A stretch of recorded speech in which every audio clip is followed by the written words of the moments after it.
Nabi kata pada kita, sungguh-sungguh akan berlakunya, akan turun fitnah, yang mana orang yang baring di zaman fitnah itu lebih baik daripada orang yang duduk. Manakala orang yang duduk lebih baik daripada orang yang berdiri. Yang mana orang yang berdiri lebih baik daripada orang yang berusaha masuk ke dalam fitnah itu.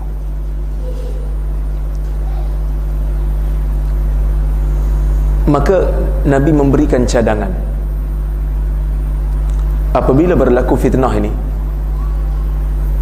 Nabi kata, man kana lahu ibil falyalhaq bi ibili, wa man kana lahu ghanam falyalhaq bi ghanami, wa man kana lahu ard falyalhaq bi ardih. Siapa yang ada unta, maka pergilah ambil unta dia. Sesiapa yang ada kambing, pergilah ambil kambing dia. Siapa yang ada bumi, ada tanah, pergilah ke sana. Dalam riwayat lain menyebut falya'udz bihi, hendaklah dia berlindung di sana ketika berlakunya fitnah. Sahabat tanya kat Nabi, bagaimana kalau tak ada semua tu? Satu orang dia tak ada unta, dia tak ada kambing, dia tak ada tanah nak berlindung, dia nak gimana? Nabi kata, ya'midu ala sayfih fayaduqu ala haddihi bihajar. Hendaklah dia ambil pedang dia pusingkan belah tajam tu ke atas, dan dia ambil batu, dia pecahkan pedang tu dengan, dia pecahkan mata pedang tu dengan batu. Ini hadis berkenaan dengan ancaman Nabi apabila berlakunya fitnah yang pasti akan muncul dalam kehidupan seorang Muslim selepas daripada kewafatan Nabi SAW. Dan saya pun hampir pasti tuan-tuan tak faham apa maksud ni kan.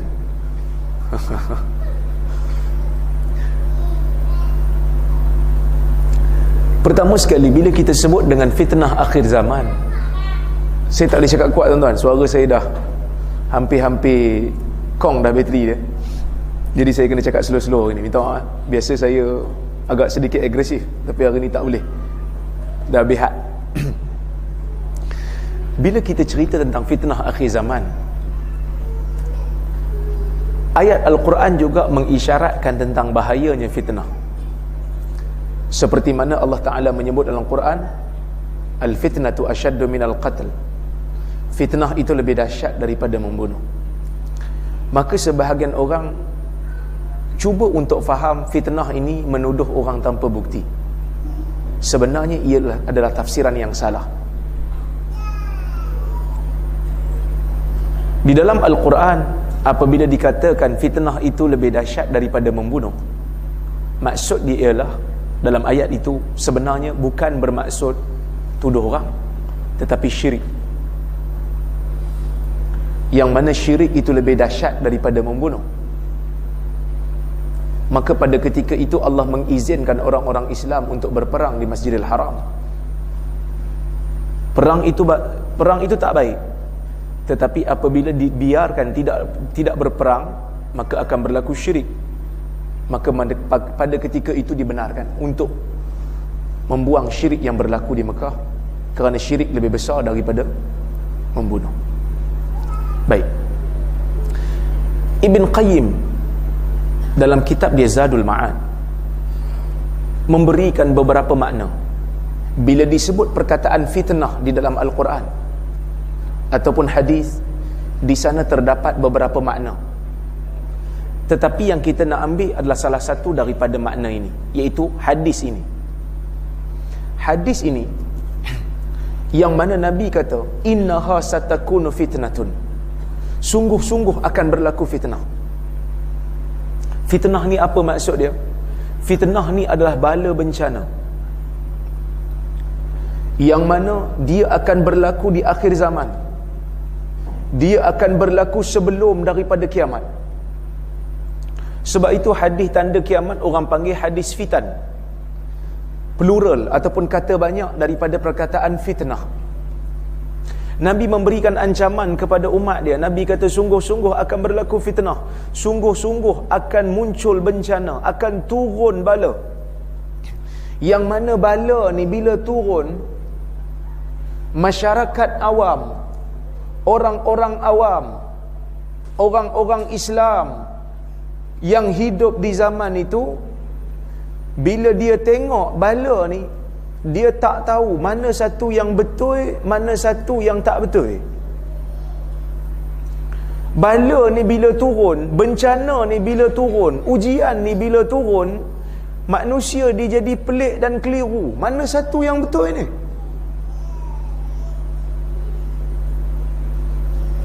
Maka akan berlaku pertarungan di antara beberapa puak. Masing-masing mendakwa mereka di pihak yang benar. Jadi orang awam jadi keliru. Selagi mana kita tak nampak kebenaran itu terzahir, maka Nabi memberikan pesanan. Nabi kata, yakunul muttaji' khairam minal jalis. Bila bala bencana tu turun, kita tak pasti mana satu yang betul, mana satu yang salah. Kita keliru. Nabi kata orang yang baring dalam zaman itu lebih baik daripada orang yang duduk. Dan orang yang duduk di zaman itu lebih baik daripada orang yang berdiri. Dan orang yang berdiri di zaman itu lebih baik daripada orang yang masuk ke dalam fitnah. Maksud Nabi nak kata, selagi mana kamu boleh hindarkan diri kamu daripada masuk ke dalam bala bencana itu, kamu kena hindar. Kalau terpaksa baring, baring lebih baik daripada duduk. Kerana baring ni lebih jauh daripada duduk. Sebab duduk mungkin terkena sikit. Dan bila mana berlaku perkara ini, Nabi kata, kamu jangan masuk campur selagi mana tak zahir kepada kamu kebenaran. Dan masa ni berlaku, Nabi pesan dalam satu hadis yang lain. Nabi kata, badiru bil a'malis salihah fa innal fitan qaqita'il lailil mudlim. Bersegeralah kamu dengan amalan-amalan salih, kerana fitnah yang akan muncul di akhir zaman nanti, dia akan datang seperti sepotong malam yang gelap, yang mana seorang lelaki mungkin paginya beriman dan malamnya kafir. Dan malamnya kafir, malamnya beriman. Ada yang malamnya beriman, paginya kafir. Yang mana dia menjual, yabi'u dinahu bi'aradhin minad dunya. Dia menjual agamanya dengan habuan dunia. Maka Nabi memberikan sedikit peringatan.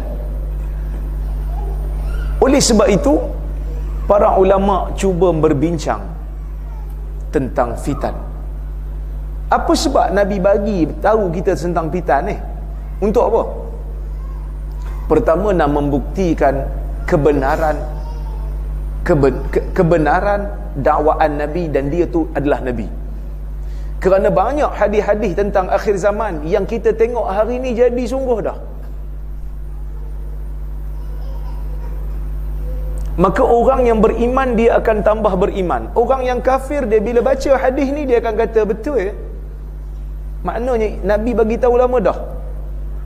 Itu nombor satu. Nombor dua, supaya kita ni bersedia. Sebagai orang mukmin, kita kena ada blueprint, kita kena ada plan. Bila mana berlakunya fitan, bila turunnya bala bencana, kerosakan dalam dunia ni, kita kena buat apa? Supaya orang Islam bersedia. Itu nombor dua. Nombor tiga, nak berikan kelebihan kepada sebahagian orang-orang Islam yang tak dapat hidup di zaman awal ketika mana Islam tengah kuat.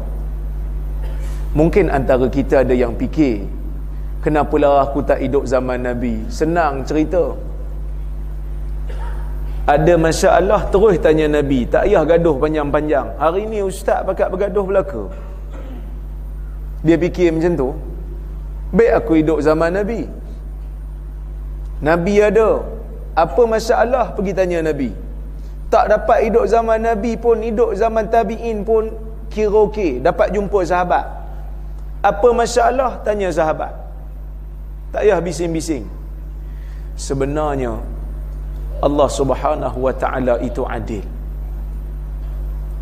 Walaupun kita hidup di zaman ni, tetapi ada kelebihan yang Allah Ta'ala berikan kepada orang yang beriman, walaupun dia hidup jauh daripada zaman yang terbaik, yang Nabi sebut dalam hadis, khairun nas qarni summal ladzina yalunahum summal ladzina yalunahum.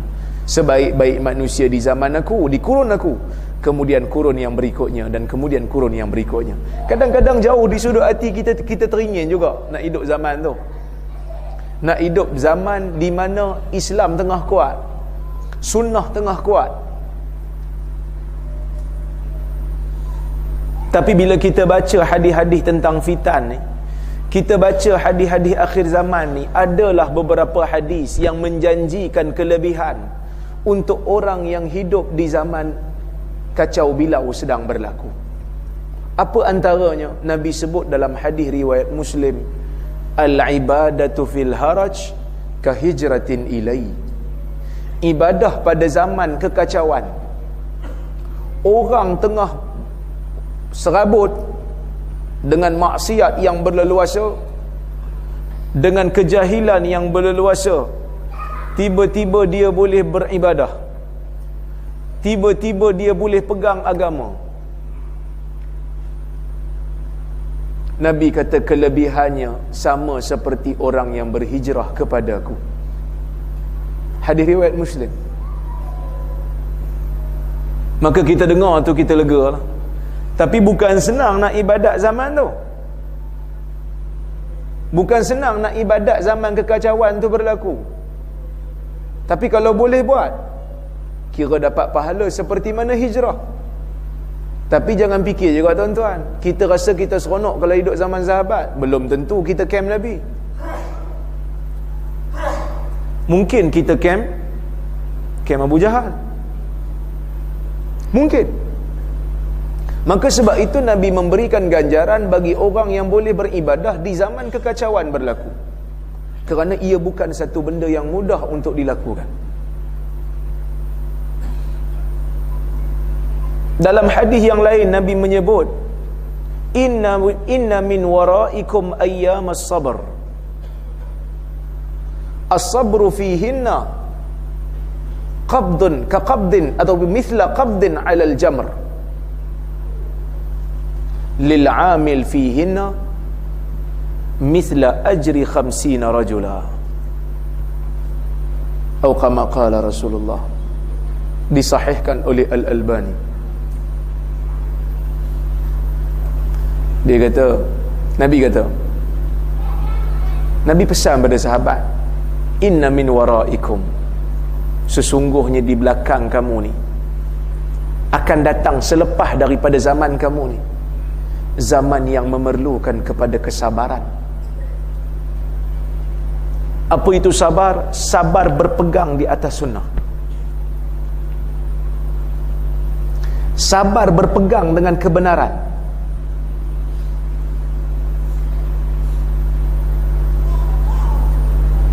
As-sabru fihinna mithla qabdin 'ala al-jamr. Yang mana sabar pada waktu tu seolah-olah menggenggam bara api.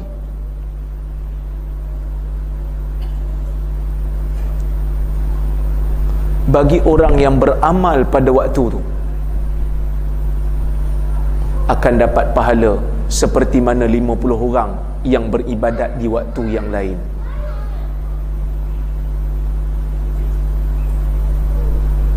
Itu faedah, kelebihan yang Tuhan bagi orang yang sedang berdepan dengan zaman kacau bilau, zaman hampirnya kiamat, zaman kerosakan, yang mana kita menuju ke arah itu sekarang. Dan faedah yang seterusnya, bila kita membaca hadis-hadis fitan, bila kita membaca hadis fitnah akhir zaman, Nabi nak mengisyaratkan kerosakan yang berlaku itu, ia bukan satu takdir yang bersifat jabari, dia bukan satu takdir yang bersifat paksaan daripada Allah, tetapi dia berlaku atas hasil usaha manusia. Manusia yang pilih untuk berada dalam kekacauan, manusia yang pilih untuk berada di zaman kejahilan. Maka apa yang akan berlaku pada zaman tu? Nabi sebut dalam banyak hadis. Hadis yang pertama Nabi sebut, saya nak baca beberapa hadis berkaitan dengan akhir zaman. Yang pertama Nabi sebut tentang, dalam hadis riwayat Ibnu Majah, Nabi menyebut, sayati 'alan nas sanawatun khadda'at. Dalam riwayat lain menyebut sanawatun khadda'ah yusaddaqu fiha al-kadhib wa yukadzabu fiha as-sadiq wa yu'tamanu al-kha'in wa yukhawwanu al-amin wa yantiqu fiha ar-ruwaybidah. Qulna wa ma ar-ruwaybidah ya Rasulullah? Qala ar-rajul at-tafih yatakallam fi amril 'ammah. Nabi sebut dalam hadis yang mana 1400 tahun dulu, hari ini berlaku sungguh. Apa Nabi kata? Akan datang ke atas manusia sanawatun khadda'at, beberapa tahun-tahun yang menipu. Bukan tahun tu yang menipu, tapi tahun itu banyak penipuan, kerana orang yang hidup dalam tahun-tahun tu penuh dengan pembohongan, sehingga nak cari orang yang bercakap benar pun susah.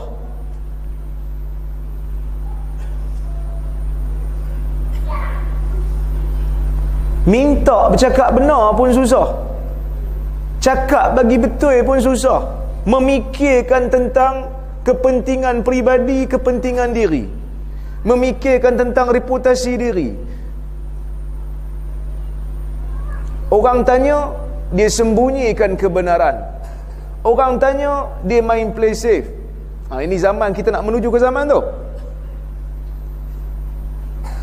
Sanawatun khadda'at, tahun-tahun yang menipu.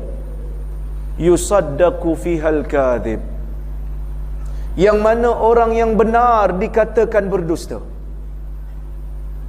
Orang cakap betul, dia kata orang tu bohong.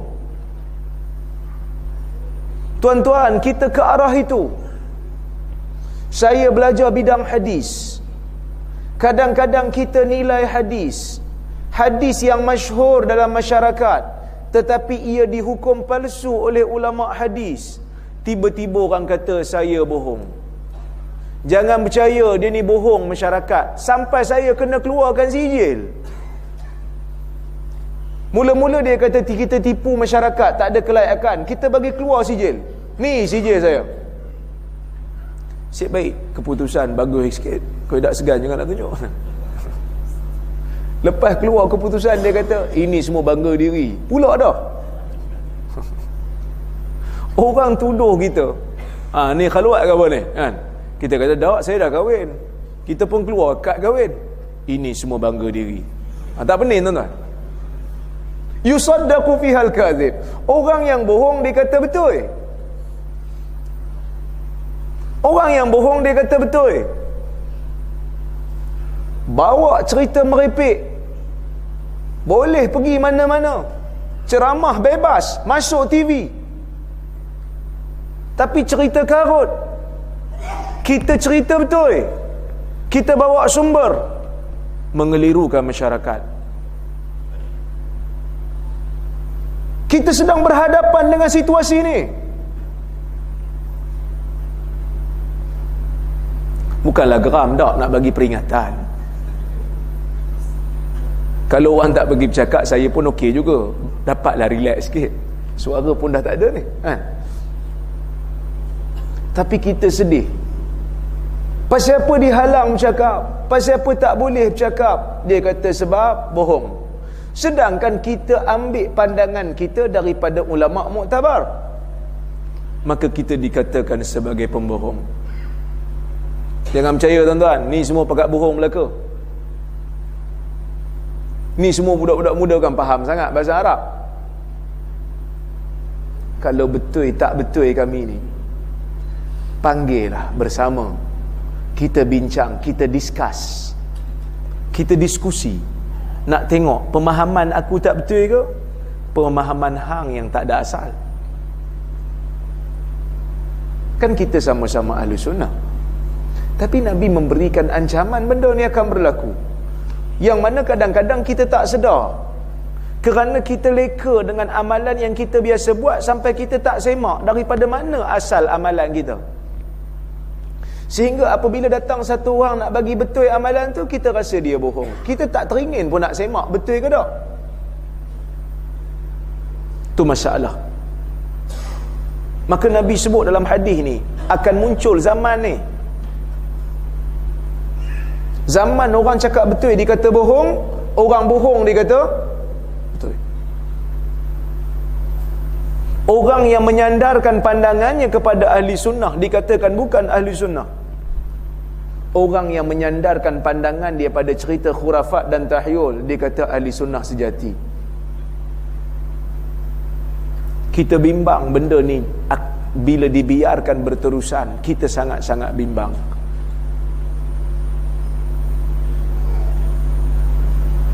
Dan zaman ni juga Nabi kata yu'tamanul kha'in, orang yang khianat diberi amanah. Kita tahu dia khianat, kita tahu dia tak amanah, kita bagi dia pegang amanah. Wa yukhawwanul amin, orang yang amanah dikatakan pengkhianat.